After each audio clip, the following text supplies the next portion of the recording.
하나님과 인간의 차이는 엄청나죠. 근본적인 차이가 있습니다. 어떤 차이가 있냐면요. 하나님은 완전하시고 인간은 불완전합니다. 하나님이 완전하시다는 것은 영원하시다는 것이 완전한 것이고요. 또 시공간을 초월하시고요. 모든 것을 다 아시고요. 창조주시고요. 모든 만물을 다 운행하십니다.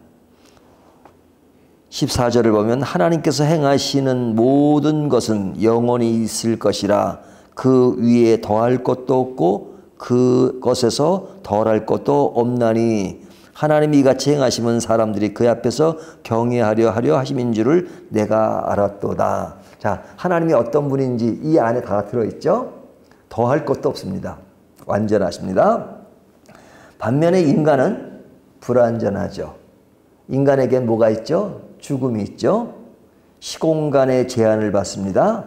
모든 것을 다 알지 못합니다. 피조물입니다. 만물을 운행하는 것이 아니라 그 일부를 깨닫고 그 깨달음을 활용하며 살죠. 그러니까 하나님과 인간은 비교조차도 할 수 없습니다. 완전과 불완전의 차이니까요. 자, 있다와 없다의 차이라고 해도 과언이 아닙니다. 자, 그렇기 때문에 인간에게는 양면성이라는 것이 늘 있어요. 불완전하기 때문에. 그래서 오늘 본문 1절부터 8절까지 보면 그 28가지 사례를 이야기하는데요. 이것을 하나의 쌍으로 이루어서 이야기합니다. 그러니까 28가지니까 14쌍이 되겠죠. 14쌍의 이런 비교되는 것을 가지고 이야기하고 있는데요. 자, 이러한 비교를 뭐 다 읽진 않아도 이미 읽었으니까요. 이러한 현상은 완전하지 못한 인간의 삶에서 주어지는 겁니다. 그 상황에 따라서 인간은 달리 행동할 필요가 있는 거예요. 예를 들면 사람에게는 태어날 때가 있고 죽을 때가 있다 그러잖아요. 두 가지를 비교하면 태어날 때는 어떻게 됩니까? 태어나는 아기는 스스로를 컨트롤할 수가 없어요. 그러니까 그걸 누가 해주죠? 아이를 낳은 부모가 다 해주잖아요. 예? 모든 것을 먹여도 주고 또 입혀도 주고 다 합니다. 그때 상황은 아이에게는 전적으로 부모의 도움이 필요할 때예요. 그래서 그 아기에 맞는 삶의 터전이 마련됩니다. 아기를 낳은 집을 가보세요. 깨끗한 집이 있을 수가 없죠. 예? 아기를 위해서 다 이렇게 안전한 그 매트도 깔아야 되고 다 그러잖아요. 그런 삶의 모습을 지닙니다. 하지만 또 사람이 죽을 때의 문제를 보면 또 완전히 그때와는 다르죠.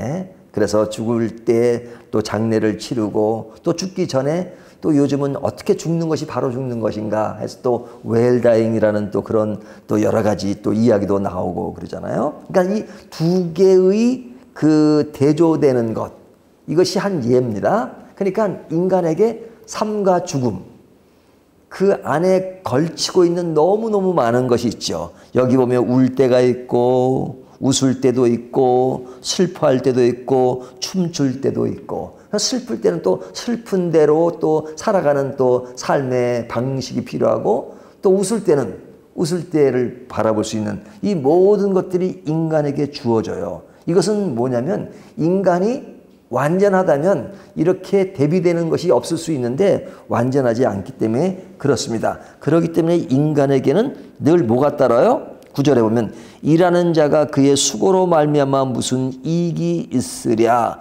우리는 일하고 수고하는 모습이 있는 거죠. 왜? 항상 그 상황에 따라서 적응해 가는 어떤 면이 필요하기 때문에 인간에게는 늘 수고가 따르는 것입니다. 그래서 이 수고에 대해서 어떤 자는 즐기는 자가 있고 어떤 자는 비관하는 자가 있습니다. 비관하는 자보다 즐기는 자가 인생을 좀 더 효율적으로 살 수 있겠죠. 그래서 인간은 이 두 가지 면을 늘 생각하고 살라는 것이 그 전도서의 이 첫 번째 설교의 마지막 부분이에요. 자, 그러면 이런 인간이 알차게 살아가는 방법이 뭐냐. 자, 이 말씀을 토대로 해서 우리가 좀 더 헛되고 헛된 삶이 아니라 알차게 살아가는 방법이 뭐냐. 이미 다 이야기된 것이지만요. 첫 번째는요. 인간의 존재가 불완전하다는 것을 늘 인정하고 살아야 돼요. 이것을 인정하지 않는 사람은 없을 겁니다. 하지만 나도 모르게 인간이 모든 것을 다 할 수 있는 것처럼 착각할 때가 많아요. 이론적으로는 인정하지 않지만 감정적으로 인정을 할 때가 많아요. 뭐 인간이 뭐 다 할 수 있는 것처럼, 다른 사람은 죽어도 나는 안 죽는 것처럼 생각이 들고요. 다른 사람이 아파도 나는 안 아픈 것처럼 생각이 들 때가 있고요. 그렇잖아요. 그런 것이 얼마나 많아요. 그래서 늘 인간이라고 하는 존재는 늘 불완전하다 하는 것을 늘 마음에 생각하고 살아야 된다는 거죠. 두 번째는요. 인간에게는 늘 때가 있어요. 어떤 사람이 농담으로 인간에게는 늘 때가 있기 때문에 목욕탕에 갑니다. 그런 우스갯소리를 하지만 이 때가 아니라 시간의 때죠. 자, 시간의 때가 있는데 그 시간의 때를 맞추고 살아야 돼요. 시간의 때. 그러니까 인간에게는 늘 상황이 변해요. 그러니까 이런 겁니다. 우리가 이제 아이를 키울 때는 가장으로 살잖아요. 하지만 아이들이 다 자라고 부모가 늙으면 가장이 누가 됩니까? 바뀌죠. 자녀들이 가장이 되는 겁니다. 또 배우들을 보면 젊을 때는 주인공으로 많은 역할을 하지만 또 나이가 들면 주인공이 아니라 조연으로 바뀌죠. 그러니까 내가 옛날에는 주인공 했는데 지금은 조연 못해 이렇게 말하는 사람은 그 세계에서 오랫동안 있을 수가 없죠. 그러니까 때에 따라 주인공으로 살 때가 있고 또 조연으로 살 때가 있고 또 더 나아가서는 엑스트라로 살 때가 있고, 그러니까 내가 주인공으로 살 때는 또 거기에 만족해서 거기에 맞춰 사는 것이고 조연으로 갈 때는 조연으로 사고 그런 거잖아요. 그러니까 나의 때가 있단 말이죠. 그 때를 잘 알고 그것에 맞출 줄을 알아야 된다고 성경은 이야기하고 있어요. 세 번째는 하나님이 하시는 일을 우리가 다 알 수 있나요? 없나요? 다 알 수 없어요. 왜? 하나님이 하시는 일을 다 알 수 있다 그러면 하나님과 인간은 동등한 수준이 되는 겁니다.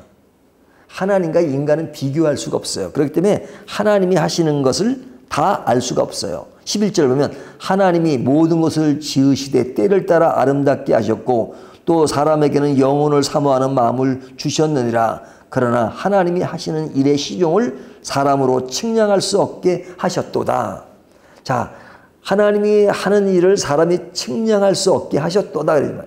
이 말을 또 다르게 표현하면 하나님은 우리들에게 본인을 계시하시는데 계시할 때 여백으로 남겨놓으신 분이 너무 많아요. 여백으로. 그러니까 여백으로 남겨두신 부분을 우리가 알려고 하면 안 돼요. 예수님이 언제 오시죠? 모르죠. 하나님이 말씀하시기로 성경을 통해서 그분이 오시는 그때와 그 시는 누구도 알 수가 없다. 여백으로 남겨두신 거예요. 그러니까 예를 든 것이지만 우리가 인간의 모든 것을 다 알 수 없어요. 그래서 우리가 찬양할 때 내일은 난 몰라요. 그죠? 그러니까 상황에 대해서 우리가 어떻게 될지 몰라요. 우리가 언제 죽을지, 얼마까지 살지 어느 누구도 몰라요. 그러니까 하나님이 여백으로 남겨주셨기 때문에 우리가 하나님이 하시는 일을 다 알 수 없다는 걸 분명히 인지할 필요가 있죠. 네 번째는 하나님이 분명하게 계시하시고 말씀하신 부분이 있죠. 그것은 뭐죠? 선을 행하라는 겁니다. 선을 행하라. 이 선을 행한다는 것은 뭐 착한 일을 행한다는 그 정도 수준의 것이 아니라 하나님 안에 거하라는 거예요. 하나님 안에 거하라. 12절을 보면 그렇게 말씀하죠. 사람들이 사는 동안에 기뻐하며 선을 행하는 것보다 더 나은 것이 없는 줄을 내가 알았고 하나님의 뜻이 무엇인지를 알고 사는 것. 그것을 늘 갈망하고 사는 것이 중요하죠. 그래서 우리의 수고의 가치를 아는 것은 우리의 삶을 기쁘게 하는 겁니다. 13절을 보면 사람마다 먹고 마시는 것과 수고함으로 낙을 누리는 그것이 하나님의 선물인 줄도 또한 알았도다. 하나님은 우리에게 어떤 선물을 주셨어요? 이 세상에 수고가 많지만 그 수고 가운데 하나님을 알면서 느끼는 그 기쁨, 그 낙, 그것을 늘 기쁘게 하며 살라는 것입니다. 그래서 하나님이 주신 노동의 기쁨을 아는 것은 중요합니다. 하나님 우리에게 수고하게 만드신 것, 이것은 괴로운 것이다, 뭐 저주다, 이것이 아니라 하나님 이런 수고를 통해서 하나님과의 관계를 알게 되고 우리가 가는 방향을 알게 하시는 것이니까 이 속에서 내 인생에 고달픔이 있다 할지라도 그 속에서 하나님이 나를 인도하시는 것을 보고 기뻐할 수 있는 것이 매우 중요하다는 것을 말씀하고 있어요. 다섯 번째는요, 하나님은 시간의 과거와 현재와 미래를 통해 교훈하십니다. 15절을 보세요. 이제 있는 것이 옛적에 있었고 장래에 있을 것도 옛적에 있었나니 하나님은 이미 지난 것을 다시 찾으시느니라. 그렇죠? 하나님이 역사의 교훈을 통해서 하나님이 이스라엘 백성에도 뭐라고 얘기했어? 나는 아브라함의 하나님이요, 이삭의 하나님이요, 야곱의 하나님이다, 이렇게 말씀하시죠. 이미 지나간 과거를 얘기하세요. 과거는 과거대로 끝나라는 것이 아니라 그 과거를 통해서 너희들에게 하나님이 그동안 너희 조상을 통해서 어떻게 역사하셨는가, 내가 한 일을 보라, 그런 차원에서 나를 믿으라고 하시는 말씀이에요. 그러니까 믿음의 사람들은 우리의 지나간 역사, 앞으로 되어질 역사, 지금 행하고 있는 그런 모든 것에 하나님의 교훈을 받고 사는 겁니다. 여섯 번째는요, 하나님은 인간에게 영혼을 사모하도록 만드셨어요. 가장 중요한 부분입니다. 11절을 보면 이렇게 말씀하시죠. 하나님이 모든 것을 지으시되 때를 따라 아름답게 하셨고 또 사람에게는 영혼을 사모하는 마음을 주셨느니라. 우리가 하나님의 어떤 세계를 다 알 수 없어요. 여백으로 남겨놓으신 분이 너무 많아요. 하지만 그런 우리에게 하나님은 뭘 사모하는 마음을 주셨어요? 영원한, 영원. 그렇죠? 인간은 첫 번째 서두가 그거였잖아요. 불완전한 존재다. 죽어요. 하지만 실제로 믿음 안에 사는 사람은 죽는다고 생각하지 않죠. 우리가 죽지만 다시 부활하고 영원한 세계에 들어간다고 믿잖아요. 그것을 뭐라 그래? 영생이라, 영생. 그러니까 우리가 하나님과 같은 존재는 아니지만 하나님이 하나님의 영역 안에 들어갈 수 있도록 인간을 만드시고 부활이라고 하는 엄청난 사실을 통해서 우리에게 뭘 사모하라고요? 영혼을 사모하라, 영혼. 영생을 사모하라. 성경의 모든 메시지의 핵심 포인트는 영생이에요. 영원한 생명이에요. 하나님 나라예요. 하나님 나라의 주체가 되신 그분을 믿고 너희도 영원한 삶이 있다는 것을 믿으라는 겁니다. 그래서 인간은 제한된 삶의 테두리 안에 살지만 뭘 사모해요? 영원한 것을 사모하고 그 안에서 진정한 기쁨과 삶의 가치를 알려고 하는 것이죠. 인간의 삶이 헛된 것은 이것을 모르기 때문에 헛된 것입니다. 솔로몬이 이야기하는 것은 헛되다 하니까 와 솔로몬은 믿음이 없이 헛되단 말을 너무 강조하느냐. 그 강조는 뭐냐면 하나님 없이 사는 삶은 헛되다는 것을 강조하는 겁니다. 하나님 없이 사는 삶은 헛돼요. 하지만 반대로 역설적으로 하나님이 내 안에 계시고 영원한 삶을 바라보고 사는 사람은 헛된 것이 아니라 가치가 있는 거죠. 세상에 아무리 많은 지식과 아무리 많은 부여와 모든 것을 다 가지고 있다 할지라도 하나님이 없으면 it's nothing. 아무것도 아니에요. 하지만 다른 것은 좀 부족하게 없다 할지라도 하나님이 내 안에 계시면 그것은 전부를 가진 겁니다. 전부를 가진 거. All of them. 전부를 가진 겁니다. 그렇기 때문에 전도서가 헛된 것을 강조하지만 하나님이 없을 때 헛된 것.